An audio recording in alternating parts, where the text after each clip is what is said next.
Buenos días, el día de hoy vamos a hablar acerca del manejo de las lesiones condrales en la rodilla como parte del programa de cirugía articular de la Universidad Autónoma de Chihuahua. Soy el doctor Román Priego, R5 de cirugía articular, y nuestro profesor titular es el doctor Edmundo Berumena Farrate. Para comenzar con el tema, vamos a hablar un poco de anatomía y biomecánica. Y debemos recordar que el cartílago articular es un tejido altamente especializado que carece de irrigación, inervación y drenaje linfático. Por esta razón, su capacidad nativa de reparación va a ser prácticamente nula. Las lesiones parciales que no cruzan la placa subcondral no se van a reparar y cuando la lesión penetra el hueso subcondral, el cuerpo responde reclutando células mesenquimales de la médula ósea, pero el resultado de esta reparación va a ser un tejido fibrocartilaginoso. Este fibrocartílago carece de la resistencia biomecánica del cartílago hialino nativo y con el tiempo se va a ir degenerando. En series artroscópicas masivas, las lesiones condrales se encuentran hasta en un 60% de los pacientes, siendo las zonas de mayor impacto el cóndilo femoral medial y la patela, con un tamaño promedio de 2,1 centímetros cuadrados. Pasando a la clasificación, aquí vamos a realizar una evaluación macroscópica intraoperatoria. Las dos clasificaciones más utilizadas son las de Outerbridge y la de la Sociedad Internacional de Reparación del Cartílago. A diferencia de clasificaciones radiográficas, estas se van a basar en la visualización y palpación directa en la artroscopía. En estas clasificaciones, el grado 0 va a corresponder a un tejido normal, el grado 1 abarca un reblandecimiento o una fibrilación superficial, el grado 2 va a mostrar defectos parciales que van a involucrar menos de la mitad del grosor del cartílago. En el grado 3, el defecto va a superar el 50% del espesor o va a mostrar fisuras profundas mayores a 1,5 centímetros. Y finalmente en el grado 4, este va a representar la pérdida total del espesor del cartílago con exposición o osteocondritis que va a comprometer la placa subcondral. Al pasar a la exploración física es muy importante recordar que, salvo en eventos traumáticos agudos, la hemartrosis masiva va a ser muy poco común. Los hallazgos típicos van a incluir edema discreto, derrame articular variable y dolor puntual a la palpación sobre los cóndilos femorales, las facetas patelares o la interlínea articular. Un detalle clínico importante va a ser la pseudolaxitud al estrés en varo o valgo, y esta no se va a deber a una falla ligamentaria, sino al colapso del espacio articular, secundario al desgaste del cartílago. Finalmente, debemos evaluar también al paciente en bipedestación para detectar deformidades en varo o valgo, observar si existe marcha antálgica y descartar atrofia del cuádriceps o desequilibrios patelofemorales como un signo de la J positivo o también un repináculo lateral tenso. Iniciando con el abordaje por imagen, la radiografía convencional debe realizarse siempre con el paciente de pie. Aquí la proyección de Rosenberg, tomada a 45 grados de flexión y con carga, es mucho más sensible que una radiografía simple para detectar pinzamientos tempranos del espacio articular y cambios en el hueso subcondral. Asimismo, la telemetría de miembros inferiores es obligatoria para calcular con precisión el eje mecánico de la extremidad, ya que esto nos permite identificar si existe un varo o valgo que deba corregirse mediante una osteotomía simultánea a la cirugía de cartílago. Pasando a estudios avanzados, la tomografía computarizada y la ArthroTac son ideales para evaluar el componente óseo subcondral y medir parámetros anatómicos patelofemorales. Específicamente, la tomografía ofrece la mayor precisión para poder medir la distancia entre la tuberosidad anterior de la tibia y el surco troclear, donde valor mayor a 20 milímetros confirma un desequilibrio que requiere una alineación distal.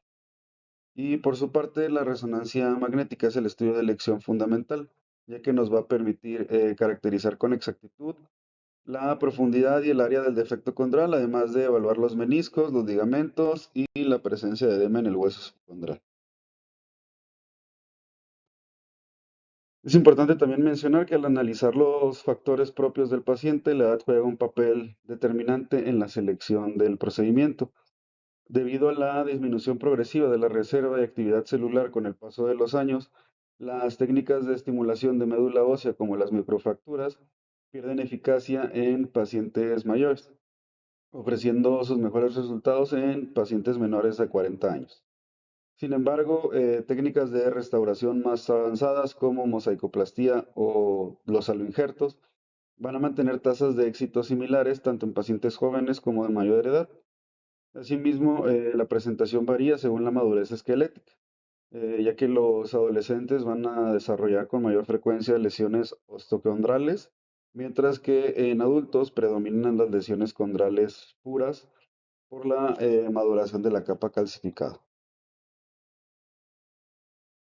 Otro factor crucial en la toma de decisiones es la cronicidad o el tiempo transcurrido desde el inicio de los síntomas hasta la intervención. La evidencia demuestra que el tratamiento diferido condena a la articulación a cambios adaptativos por fricción y por sobrecarga, volviendo así los resultados quirúrgicos mucho menos predecibles. Los pacientes intervenidos con un tiempo de evolución sintomática menor a 12 meses obtienen los mejores resultados y una mejoría más significativa en las escalas funcionales, lo que va a resaltar la importancia de un diagnóstico y un tratamiento oportunos.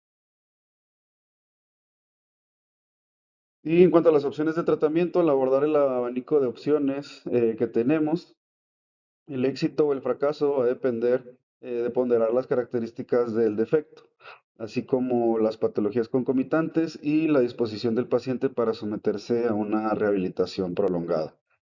Las técnicas actuales van desde el desbridamiento articular simple hasta procedimientos biológicos avanzados como la estimulación de médula ósea, la mosaicoplastía con autoinjerto, el cultivo e implantación de condrocitos autólogos y los alinjertos osteocondrales. En cuanto al desviamiento, el lavado artroscópico esta va a constituir la opción quirúrgica más básica. Su indicación principal se va a limitar a pacientes de baja demanda funcional o como un hallazgo incidental durante una artroscopía. Es muy eficaz para eliminar síntomas mecánicos al regularizar colgajos condrales que se encuentren inestables o retirar también cuerpos libres, con la ventaja de una recuperación rápida sin restricciones de carga. Sin embargo, con este procedimiento debemos advertir al paciente que, aunque sí le va a proporcionar alivio del dolor en más de la mitad de los casos, este beneficio suele disminuir considerablemente a partir del primer año postoperatorio. Iniciando el apartado de estimulación de médula ósea, el fundamento biológico se basa en liberar células madres mesenquimales del hueso subcondral para así activar una respuesta de reparación. Históricamente evolucionó desde las perforaciones con clavos y la abrasión con fresa, hasta llegar ahora a las microfracturas.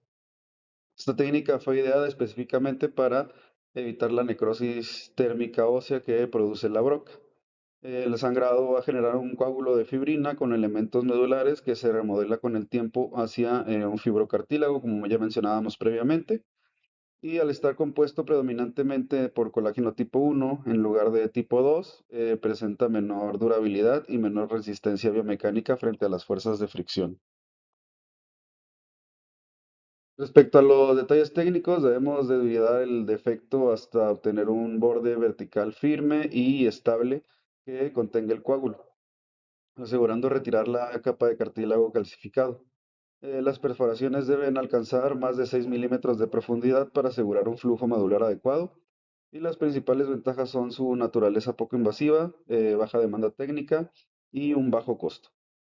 Sin embargo, este procedimiento exige una rehabilitación rigurosa. El paciente debe permanecer en descarga de peso o apoyo limitado por 4 a 6 semanas, complementando con movilización continua entre 6 y 8 horas al día durante el mismo periodo para poder así estimular la formación de tejido. Y pasando a la transferencia de autoinjerto osteocondral, este procedimiento está indicado para lesiones de tamaño pequeño a mediano, de entre 0,5 y 4 centímetros cuadrados. Esta va a consistir en transferir uno o varios cilindros osteocondrales desde zonas de baja carga, como la periferia de la tróclea o la escotadura, hacia la zona de defecto en el cóndilo femoral. Su principal ventaja sobre las microfracturas es que esta técnica va a restaurar el cartílago hialino nativo con su soporte óseo en un solo tiempo quirúrgico. Su principal limitación va a ser la movilidad de la zona donante y la cantidad finita o limitada de tejido disponible que tenemos para realizar la transferencia. En cuanto a la técnica quirúrgica, la toma del injerto suele hacerse mediante una mini artrotomía parapatelar de 2 a 3 centímetros para garantizar una visión totalmente perpendicular a la articulación, aunque también está descrito que puede realizarse de forma artroscópica. Se van a obtener cilindros de 10 a 12 milímetros de profundidad, de preferencia de la tróquela lateral, manteniendo el instrumental siempre perpendicular a la superficie articular. Simultáneamente se va a preparar el lecho receptor, labrando los túneles con el mismo diámetro y profundidad, ajustando la inclinación para mimetizar el contorno del cóndilo. Al momento de insertar el cilindro mediante la técnica de ajuste a presión, aquí la regla de oro biomecánica es asegurar que el injerto quede al ras o ligeramente hundido, ya que un injerto sobresaliente va a generar picos de presión focal que van a destruir el cartílago opuesto. Para defectos ovalados podemos usar configuraciones en mosaico o en muñeco de nieve, que es la que vemos en la imagen de la derecha. En el postoperatorio, el paciente requiere un periodo corto de descarga de peso apoyado por movilización pasiva continua hasta por 6 semanas para favorecer la integración del bloque óseo. Al evaluar los resultados clínicos a largo plazo del autoinjerto osteocondral, los estudios a 17 años muestran tasas de éxito de hasta un 91% en cóndilos femorales y 74% en la tróclea. Un hallazgo de alto valor, su clara superioridad sobre las microfracturas en atletas jóvenes menores de 40 años. Aquí el 93% logra regresar a su nivel deportivo previo en comparación con el 52% de los tratados con microfracturas. Sin embargo, pues debemos ser conscientes que se observa un deterioro progresivo a partir de los 10 años de evolución. El análisis de subgrupos nos da las claves para seleccionar al candidato ideal. El pronóstico más favorable se va a obtener en hombres menores de 40 años con lesiones menores a 3 centímetros cuadrados en el cóndilo femoral o por osteocondritis disecante y que además sean intervenidos de forma temprana con una tasa de falla de apenas el 12,5%. Por el contrario, la tasa de falla se va a elevar hasta un 83% en mujeres mayores de 40 años con defectos extensos mayores a 3 centímetros cuadrados, lo que nos obliga a considerar otras opciones terapéuticas en este grupo de pacientes. Y eso sería todo. Muchas gracias por su atención.